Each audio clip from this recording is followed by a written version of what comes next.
is about let's explore new talent, new elected talent that we have in Miami-Dade County, new public servants, and a community service provider that will come on at the end of the show.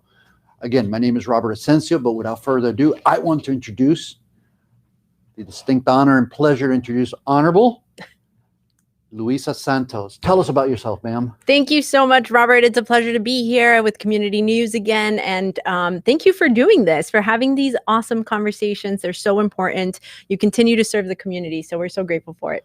Well, let's cut through the misinformation, right? I was going to use another word. Excuse me here, guys. Those Keep it clean. But let's cut through the misinformation. Let's talk about like information that people want to know. Absolutely. So Let's do it. What'd you run for the school board? Yeah, well, the short of it is I know the power of education. I came here when I was 8 years old.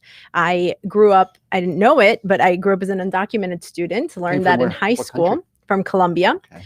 And it was my teachers, my counselors, my principals who pushed me. And I had the amazing pleasure of reconnecting with my fourth grade teacher, who was one of the most, she had the most significant impact in my life. And she's a principal. And now as a school board member, I got to connect with her recently. Sorry? You want to give her a plug, a shout out? Oh my gosh, yes. Miss Janet Oliveira. She gave me a little teddy bear at my 5th grade promotion, which I took to college and brought back with me and still have to this day. And it reminds me of the power that our educators carry every day. It is a symbol of how we can change lives through education. And that is why I ran for the school board, because I knew that there were a lot more conversations of deeper substance that need to be had at that level, and that there's tremendous potential in a school board seat to direct those $5 billion dollars that go into our school budget, and to ensure that we are keeping students at the center of our decision making, because at the end of the day, our main goal is to provide every single opportunity to them and give them the tools to succeed in that opportunity. Outstanding. So there you go. Teachers do impact people's lives. They change them for sure. So let's talk about $5 billion. That's the county budget, right? That is our Miami-Dade County Public Schools budget, more or less, yeah. And guys, I used to work for Miami-Dade County Public Schools. I proudly retired from the system. There are still things about services that the district provides that I'm still discovering. Right. Even after 20 plus 25, 26 years. Absolutely. So let's talk about your initiatives. Congratulations, first of all. Thank you. Passed the first item. Let's talk about that. Yes. I wanted to make sure we hit the ground running, started getting to work. And there's this kind of weird period where you get sworn in. I didn't even know it. We have a meeting immediately after swearing in where we elect our chair and vice chair. And then we had our November meeting and December meeting. And so I introduced an item, which is very personal to me and something that I developed, of course, rooted in that personal experience, but then continued to learn about how deep of an issue this has become for so many students in our system. And that is lack of information and access to the tools necessary to thrive in college or career. Okay. And specifically related to our undocumented students and to students coming from mixed status families. So that could be a student who's a citizen, but whose parents may not have residency or citizenship. And that complicates things when you're trying to go to college, when you're trying to go to a technical program and get a certification. But there are programs that exist today. There are scholarships that exist today. And Florida even has in-state tuition, which is something that's different from when I went to school. I had to pay out-of-state tuition as an undocumented student. And students just need to know this so they understand there are options for them, and they don't have to just give up after high school and go into working in construction when they could go get their degree as engineers and go make those buildings. I want to pause you here for a second, because you just brought something up, talent, right? We have immense talent. How many students in Dade County Public Schools? Oh, almost 350,000. Okay. So, and then we have the ones that are going to charter and private schools. So we have a huge population of students, the future, right? You're a young lady, you came here, you were undocumented, right? Then you went off to school, college. Yes. And you started what? A business. And it's successful. Yes. And it has been around for 6 years, and we hire people locally, and we create obviously jobs, but also a place for community to gather. And that sort of entrepreneurial piece is something that we need to. Name of your business? Lulu's Ice Cream. Go check Everybody it out. Get ice cream. Yes, ice cream come get ice cream. Yes. And we have, we need to train more of our students to know that one, of course, starting a business is an option for them too, but more importantly, that entrepreneurial mindset and way of thinking. Because when you are able to live and think as an entrepreneur, you're able to solve any issue that comes up in the workplace, at home, wherever. And we want to make sure that students know how to think entrepreneurially. And then, of course, we've seen a big push to make Miami a city of technology, right? To make sure that we're attracting the next generation of tech and big business and tech. And we can only do that if we have the right talent here. Well, let's talk about that. Let's talk about, the district is responsible for caring for our children. Yes, they do care for our children. They educate our children. But what are your plans? I know you just got on the board, and I know that, you look at the board, the contrast, young face, young person, some other board members that are slightly older. So the ideas are somewhat changing on the board. The mix is changing. But let's talk about your ideas for the future, and certainly dealing with this need, helping people transition from, maybe an old way of thought that's not necessarily working for us, because we have an emerging economy. We have a lot of businesses, certainly now with COVID, that have gone under, smaller businesses. But what are your plans as far as like initiatives you plan to pursue in the district that deal with just that? Yeah, absolutely. And I want to say that a lot of times we associate age directly with willingness to be open to that technology and to new ways of doing things. And I have found that there's very little correlation. Actually, there are some people, no matter how old they are, that are so excited and interested in taking us to the next chapter and being up to date on our technology. But I will share that even onboarding within my own office, so setting me up with the tools that I have become accustomed to using, whether in my business or in my campaign or in any other thing I'm involved with, has been a challenge. And so pushing our district in the onboarding and setup of my office to get set up to be able to use more tools that communicate with more outside environments. What I have found is in our quest to protect our students and to be a safe digital environment, we the pendulum has swung too far in the direction of now we are closed off. And so those internal conversations I'm having have led to big monumental shifts that actually affect the whole district that people won't even notice, but their technologies will be able to communicate more openly with outside tools. And so just setting up an office has already been able to push the district forward. And I love the attitude with which the district has approached all my requests, which has really been one of, we are on your side. We want to move this district forward. And you're highlighting for us some of the places where we haven't even thought about advancing. So it's been really exciting, even internally, to push the district forward. Absolutely. So yes, I agree. Age, there's no barrier. As a matter of fact, Annie Betancourt, former state representative, I visited her father. We did a drive-by on Sunday, drive-by honk and wave. Her father turns 100. He's the oldest alumni for Belém. Look at that, 100 years old. But one very important thing, Annie, forgive me, but I'm sharing this.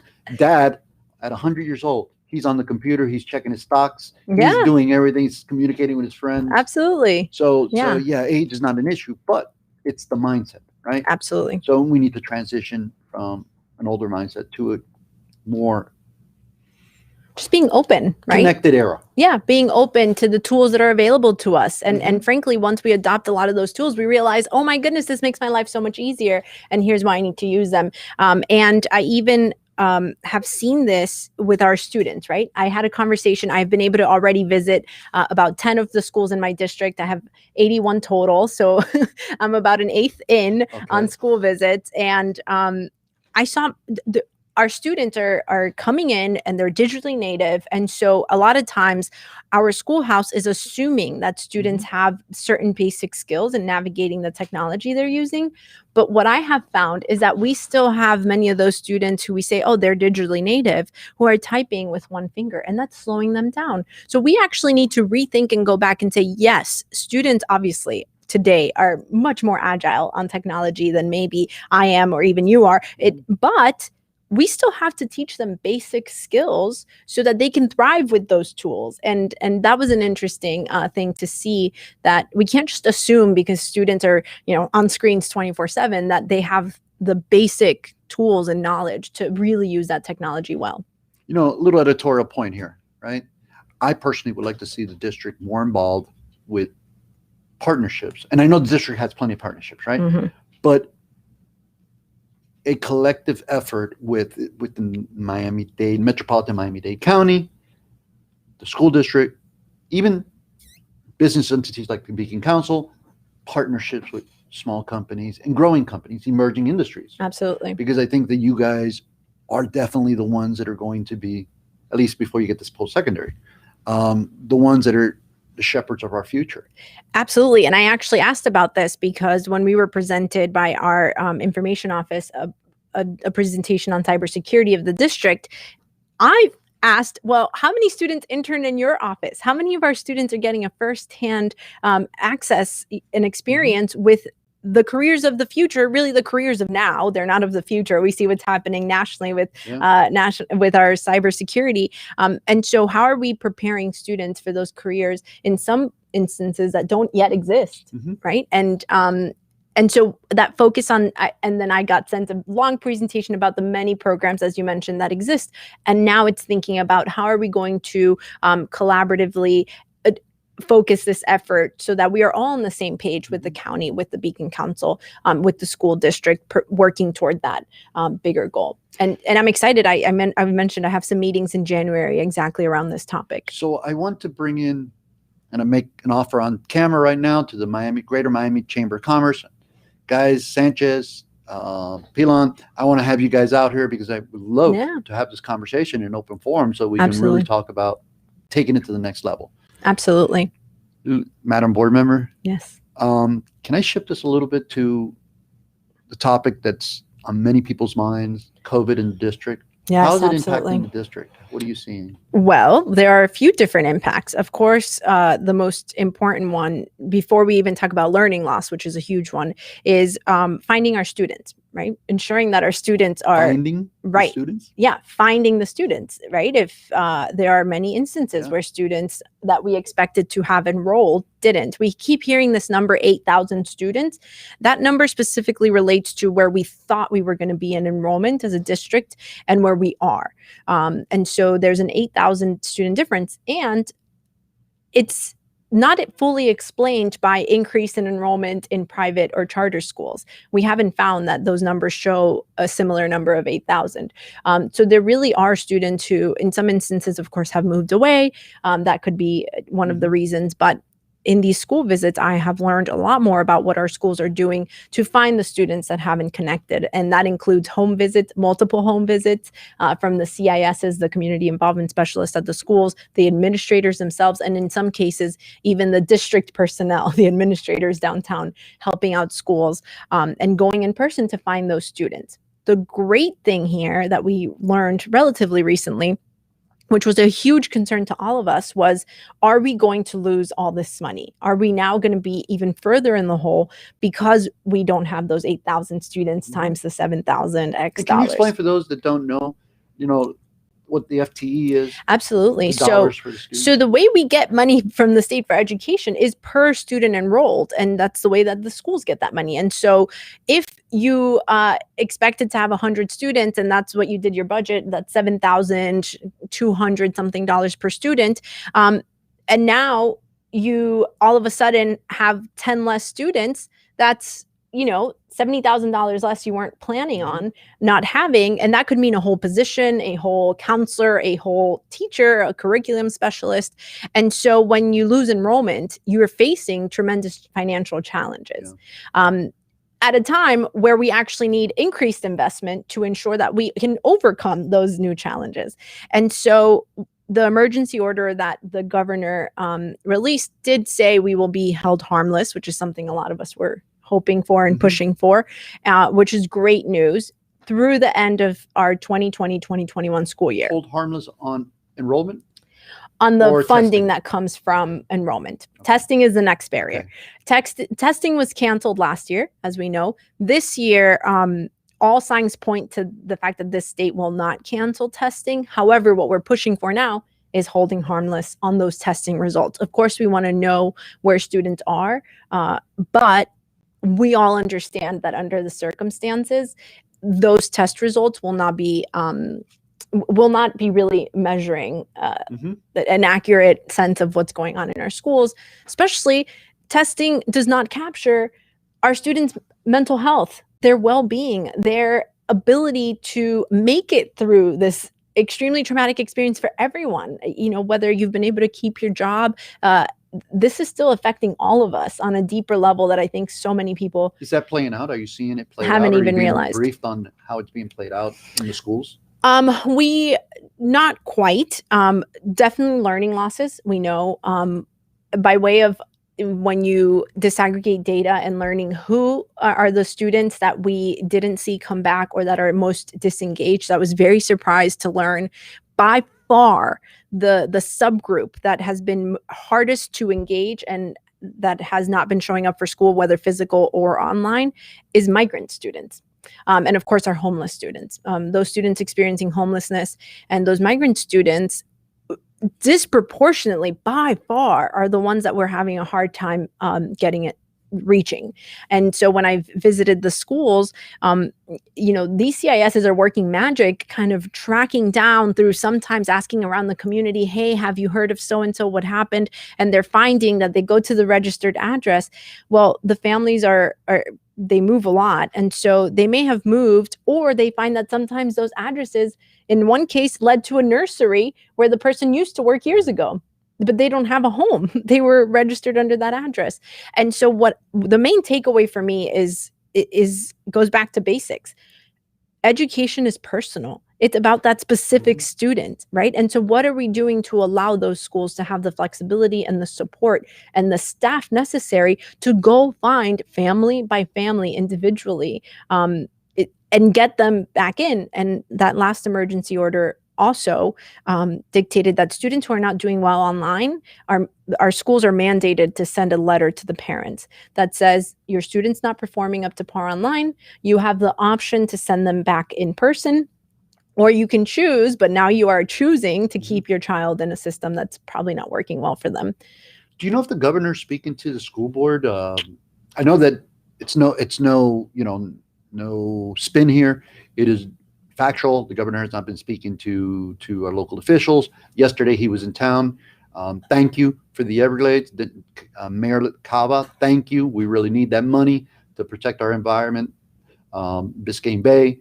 But do you know if the governor's speaking to the school board about, or even the commissioner of education? Yeah. Well, our school board, some of our members did send correspondence to them, and a lot of what we asked for was included in that emergency order. So I'm not sure there is actually back and forth, but some of the things we're asking for are being included in what we're supposed to follow moving forward. So that's a good thing. What about COVID testing for the staff? Because you have a large staff, 30 some odd thousand. Yeah, maybe absolutely. More. We have 3 testing sites in the North, Central, and South region. There was a big push by me and my colleagues to ensure that those test sites were providing the most accurate test possible, which are the PCR tests. And that is now a partnership with the county, where the county is providing those tests in addition to the rapid antigen antibody tests that we were distributing previously.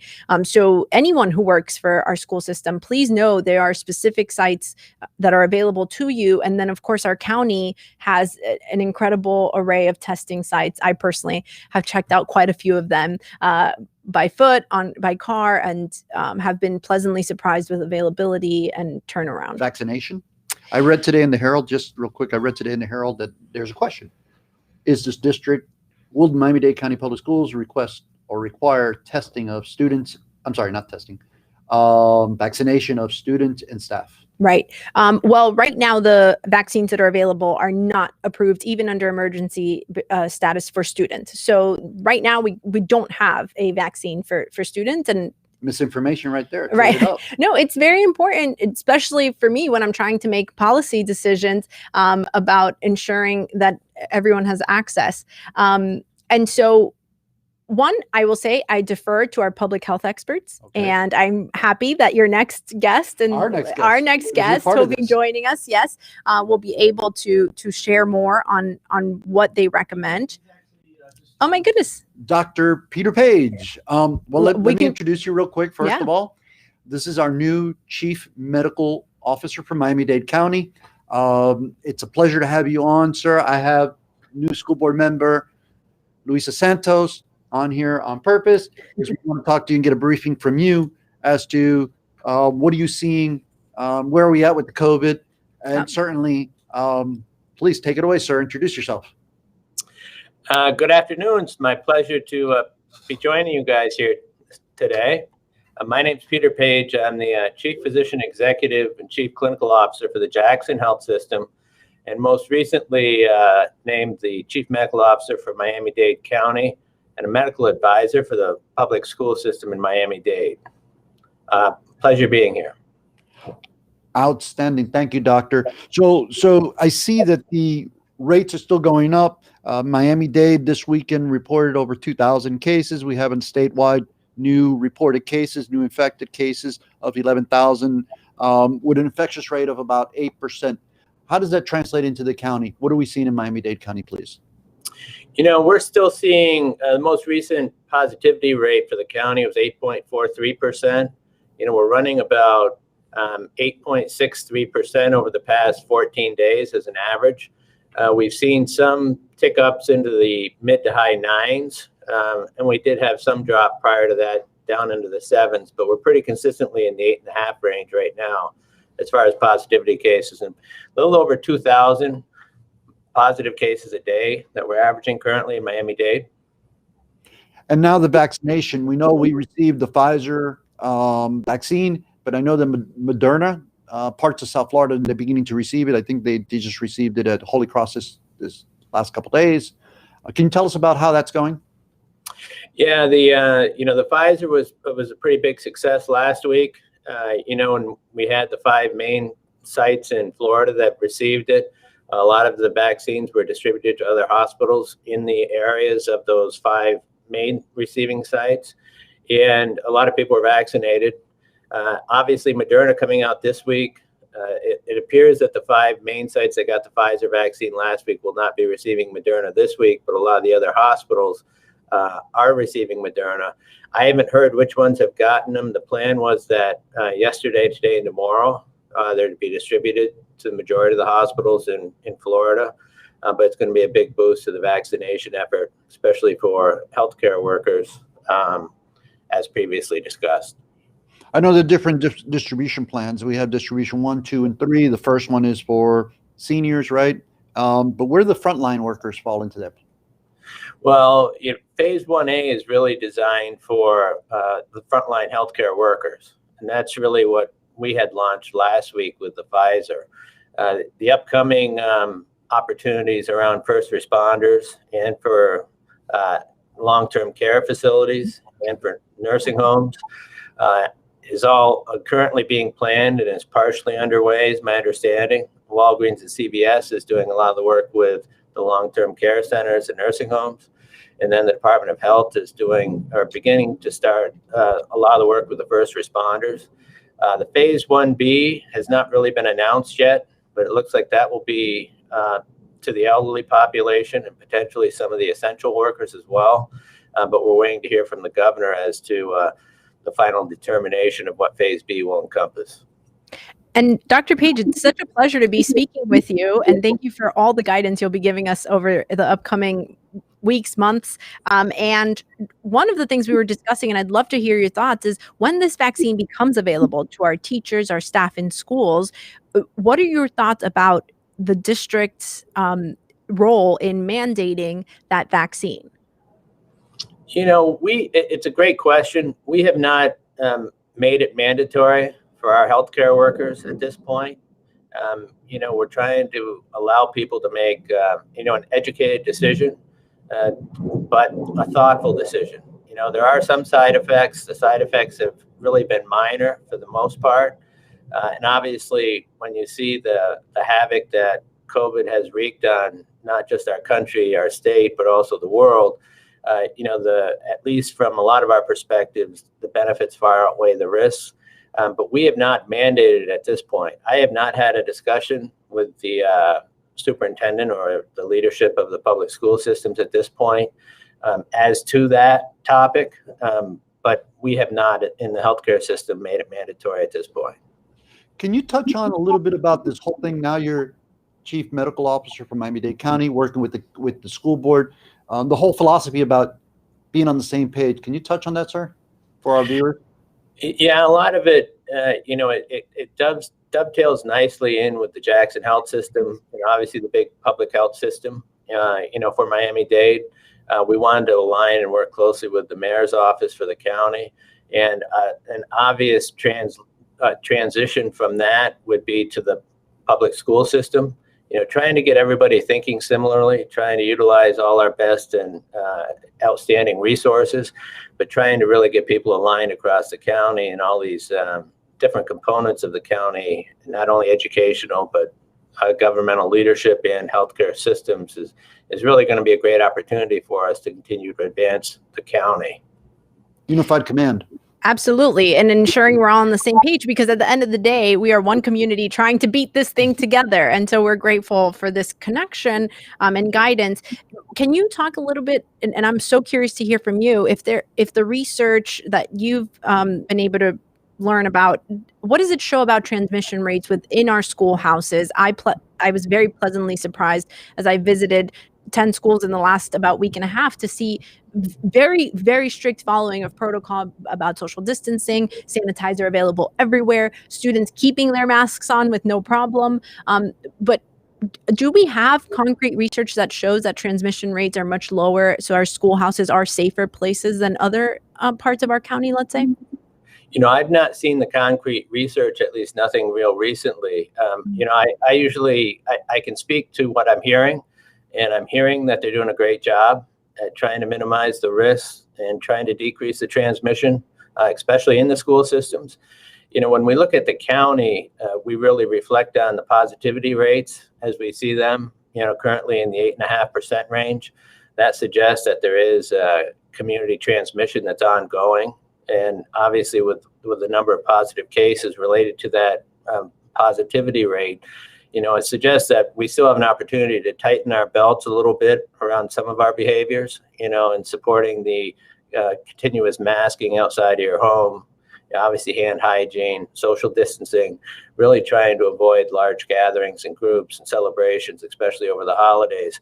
What we're seeing at Jackson, for example, we've seen over the past 2 weeks, our number of in-hospital positive cases across our health system have gone from 129 to 175. And when we look over the past 2 weeks, the big factor has been the Thanksgiving holiday. So as we got 2 weeks out from the Thanksgiving holiday, we started to see our numbers go up again. Our concern, obviously, is that with Hanukkah, Christmas, and New Year's, that we could see another increase or surge sometime in January, which we're trying to, continue to remind the public and the communities as much as possible that we really, really, really have to take our precautions seriously over not just the next week or through this weekend, but through New Year's, to try to minimize the surge, the uptick that we could get from it. So if I could just jump in here and ask you, I know it's a rhetorical question, but I'd like you to tell our viewers protocols, safety protocols, mask, what else should they be concerned about, or should they be employing during this next 2 weeks of holidays celebration? So, you've touched upon a real key one. Masking is critical, and we see a lot of people masking, but we do see pockets in the community where people aren't masking. They should be, especially through, these next 2 or 3 weeks. The second thing I would say that, at least from my perspective, is at least as important as the social distancing process. Staying 6 feet away from people, other than those in your immediate household, but also, holidays are a time for us to gather with families, friends, coworkers. We have to be really, really cognizant of avoiding large gatherings, celebrations, and crowds. That's obviously a great breeding ground for transmission of this virus. We talk about hand hygiene. We talk a lot about sanitizing surfaces. People need to be careful and cautious when they travel. It sounds like there's going to be a lot of people utilizing airlines and airports over this next couple of weeks. We need to maintain those precautions going to the airport, flying on the plane, where we land, and where we get to our final destination. Being wary of your surroundings and being wary of your community. And remember, it's not all about us individually. These are about our families, our friends, our coworkers. Because this virus is so easy to spread, we have to be cognizant of the impact it can have on a lot of other people, not just ourselves. Absolutely. And when it comes to our school system, can you touch, because there's a lot of misinformation going around about that 10-day versus 14-day quarantine period. Can you clarify for the listening public what medical experts are suggesting for quarantining? Typically it's 10 days from when you started with symptoms or from a positive test. But again, it depends on how you're doing. Because we would expect you to not have a fever for the prior 24 hours without taking anything to reduce your temperature. And we would expect your symptoms to be improving. And we would hope that some of the serious symptoms have either you've not had them or they've gone away. And those are really the big factors. There are some cases where the CDC now has changed it to 7 or 8 days based on certain specifics. But if you follow the 10-day protocol and a symptom-based strategy, then that's considered a relatively safe process right now. Doctor, I have a question about testing. So the testing continues, but what's the preferred method? In swabbing of the mouth or the nose? Nasal? But the nasal PCR test, we call it the nasal swab, that goes a little bit deeper, is probably a little bit more sensitive. And that's the PCR test that, really tells you a positive, negative with high sensitivity and specificity rates. You'll hear a lot about antigen testing, and antigen testing is better if you are actively symptomatic. And if an antigen test comes back positive, that's pretty sensitive that you're positive for the COVID virus. If an antigen test is negative, there is a risk that it may be false negative and that you would require a nasal PCR test to verify the accuracy of the antigen test. Now, I will say the antigen tests are getting a lot better. And we're seeing some new ones now that are coming to the market that seem to have even higher sensitivities and specificities. So some of this may change. It's a very fluid testing process.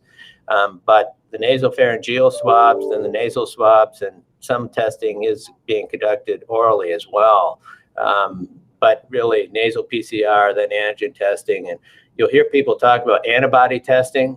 And antibody testing is a blood test that really just tells you whether or not you've had the virus previously and you've developed an antibody response to the virus. It's not really an acute test to see if you have the virus. And along those lines, if I have the antibodies, can you touch on what we're seeing around the world, that there may be new strands? If I have the antibody because I've had the virus, am I still at risk? Yeah, it's a great question. It's really, we don't know yet how long the antibody response lasts to an acute infection. And we don't know how high your antibody levels have to be to confer immunity upon you as it relates to a risk of a reinfection. Yeah, we're pretty confident that for the first 90 days following the initial start of your infection that you're probably pretty resistant to a reinfection, but we don't know much beyond that time frame. The other thing that you brought up, which is a great question, with the mutation, we don't know if your antibody response to the original virus is going to protect you against the mutated form of the virus as well. And, even with the vaccine, we don't know a lot about how long the immunity from the vaccine lasts and how high your antibody levels will be from the vaccine versus the regular infection. And so that's why even after you get the vaccine, our recommendation is to continue to follow the appropriate precautions in the community. So that's wearing your mask, socially distancing, hand hygiene, sanitizing surfaces, because there is still a lot unknown about this virus and about the vaccine and about immunity. And, people really need to be, err on the side of caution. The other thing to always remember is there's a lot of other viruses out there that are transmittable this way, including influenza. And so continuing to wear a mask continues to confer some level of protection in that kind of a scenario as well. Absolutely. I've never been as healthy as in these last few months because the mask is protecting me from COVID and so much else. Yeah. So, Doctor, I had someone ask me because they saw that you were coming on. We announced that you were coming on. So, and by the way, everyone that sees this, please share this information because we're going to ask the doctor in a minute for information as to if anybody wants to follow what they're doing, what's coming out, the latest information, the doctor can give it. But before he gives that, I want to ask you this one question. So those people that are being vaccinated, the question was, I get vaccinated. Am I now safe to go ahead and unmask and hang out with my friends and do things that I was not doing? You know the answer to that? Yeah, the recommendation from the healthcare side right now is that, you need to continue masking. You need to continue taking the appropriate precautions in the community for those reasons I had mentioned previously. There's still a lot we don't know, and a lot of this is still evolving, and so we want people to maximize their protection and maximize the protection of others in their community or that they, are associated with. And so, we're not going to ease those guidelines or restrictions at this point until more information comes forward to allow us to do it confidently. Outstanding. Thank you, Doctor. And the last question is, for those that want to follow or find out what you're doing or what information you can provide, is there a website you can give them or information as to points of contact? Yeah, the best, most consistent site that we utilize a lot is the CDC website. They keep things pretty updated. They provide a lot of updates, and a lot of information is accessible through their website. Jackson.org also has, media outlets out there that people can access. And, there's a lot of information available also through the Department of Health. So I would go to some of your standard organizations that, are really tracking this stuff on a regular basis. Madam Board Member, anything? No, I'm so grateful to have you on board. And, the board is ready to listen to you and to have your guidance. So we do right by all our families, students, staff. Well, I appreciate the opportunity to be here this afternoon. I've enjoyed the conversation. Doctor, looking forward to everything going forward. We look forward to having you. This is a new show. We look forward to continuing to have you and the board member. One last parting thought for the viewers, something you want to share with them. We're on the holiday season, so please part with some words of confidence. I'll say this, it's been a very challenging year. The pandemic has really, hit us hard, and people have been amazing, in pulling through this past 9 months. I do honestly believe that there's a little bit of a light at the end of the tunnel with the vaccine now emerging and becoming more and more available. I would encourage people, obviously, if they have the opportunity to receive the vaccine, make the best decision for yourself. But, you'll hear from a lot of us that we are moving forward with the vaccine as we compare the benefits versus the risks of this disease and trying to get enough of the population immune to help us overcome this and get past this pandemic. I think that being said, we're still in a high-risk time frame in a high-risk area, and so we can't take our eye off the ultimate goal and eye off the ball, so to speak. And so we need to be very vigilant. We need to keep promoting the mask wearing. We need to keep promoting social distancing, avoiding large crowds and celebrations. We need to use hand hygiene appropriately. We need to sanitize surfaces. We need to, eat outside, celebrate outside when possible. Try to avoid the indoor gatherings. A lot of those things are really our responsibility as a community and as members of a community. And so even though there's a little bit of light, we've got a lot of work left, and we're hopeful that in the next 3 to 6 months, the landscape will change even more favorably. But for now, we have to maintain our guard. Thank you, sir. With that, I'm going to wish everyone a happy holiday, Merry Christmas, whatever you celebrate. I wish you the safest. Madam Board Member, any parting thoughts? Same. Happy holidays. Please don't have large gatherings, and we look forward to a better 2021. If they want to get a hold of you, where can they get a hold of you? Absolutely. At Luisa Santos D9 on Instagram, Twitter, Facebook. Thank you, ma'am. Happy holidays, everyone. Thank you, sir. Take care. We'll talk in the coming future. Thank you. Thank you.